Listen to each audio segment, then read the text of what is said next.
मिर्जापुर जिले के लालगंज थाना के अंतर्गत इस समय हम दिघिया ग्राम सभा में मौजूद हैं, एक दूसरे को देखना नहीं चाहते, जहाँ पे चलते हैं, देखते हैं कुछ वार्तालाप बातचीत चल रही है। बात यह है वहाँ पे देखते हैं और उन लोगों से बातचीत करते हैं। इसकी किसान मानसिकता है कि आखिर हमारे साथ है भेदभाव, इतना नफरत क्यों हो रहा है।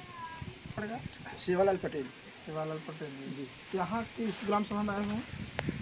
दिघौली ग्राम सभा है, दिघिया ग्राम सभा है। दिघिया जी। तो यहाँ किस पर्पज से आए हैं? यहाँ पे हम आए हैं, हमारे जो भारत के एक फौजी हैं, रिटायर्ड फौजी हैं जी जी, वो अपनी एक पार्टी बनाए हैं। यह पार्टी इसलिए बनाए हैं कि जो उनकी देश के लिए अपने शरीर को अपने परिवार के नाम पे कुर्बान करते हैं, अपने शरीर को बर्बाद करते हैं, और उनको भी रोड पे आना पड़ा है। इसलिए रोड पे आना पड़ा है कि वह जो है सरकार भी उनकी नहीं सुन रही है, और देश के जो इस समय किसान भी है, किसानों की भी नहीं सुना जा रहा है।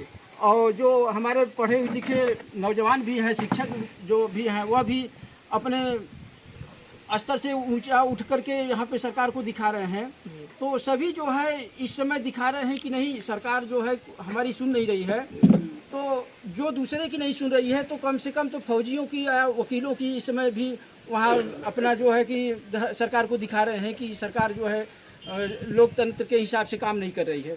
तो यह देखते हुए हम लोग भी, जो किसान के नौजवान भी हैं और हमारे फौजी रिटायर्ड फौजी हैं, वह भी यह सोच रहे हैं कि आखिर ऐसा अन्याय क्यों हो रहा है कि लोगों के साथ भेदभाव किया जा रहा है। आखिर यह भेदभाव कब तक होता है। तो यह देख करके हम लोग जो है भी फौजी रिटायर्ड फौजियों का साथ देने के लिए तैयार हुए हैं। और हमारे जो गांव के जितने भी गांव के सम्मानित व्यक्ति हैं, गांव के लोग हैं, बुजुर्ग हैं और दलित पिछड़ा अन्य जो समाज के लोग हैं, उनकी भी यह लोगों का यह संदेश पहुंचाना है कि आप भी आखिर आप लोगों तक यह दुर्दशा क्यों कब तक होती रहेगी, क्यों सहते रहेंगे।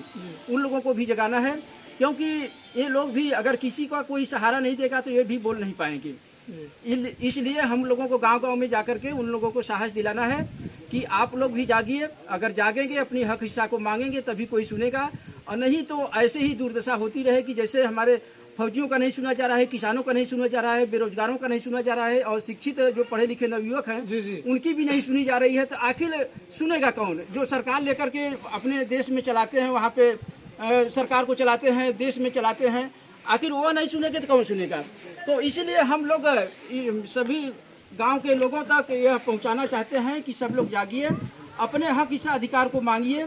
अगर नहीं देता है तो फिर उनका सम्मान या उनका आदर मत करिए, फिर अपना वोट बर्बाद मत करिए।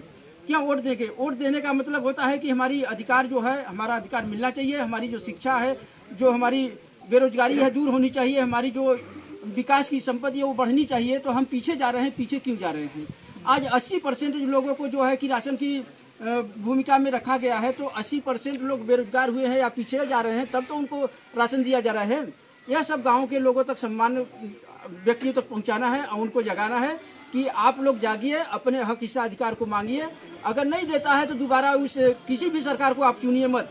हमारे फौजी रिटायर्ड जो फौजी हैं, यह देश के लिए बड़े गर्व की बात है कि उनकी हमारी जो सरकार भी है या तो कोई भी जो नेता हैं, उनको भी शर्म आनी चाहिए कि हमारे देश के जो फौजी हैं आज मैदान में उतर रहे हैं, आखिर क्यों उतर रहे हैं। तो यह बड़े शर्म की बात है। इसलिए हम सभी को जगाने का काम कर रहे हैं, सभी गांव-गांव में जाकर के बताने का काम कर रहे हैं कि आप लोग जागिए और जागे, और यह देखिए कि हमारे देश में कितना बड़ा अन्याय हो रहा है।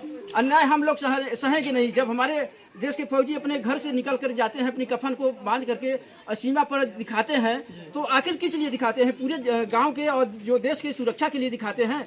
तो उनको बोलने का हक हिस्सा अधिकार नहीं दिया जा रहा है, तो फिर बोलेगा कौन? इसलिए सभी को हम अपनी तरफ से यह अनुभव दिखा करके करना चाहते हैं कि सब लोग जागिए।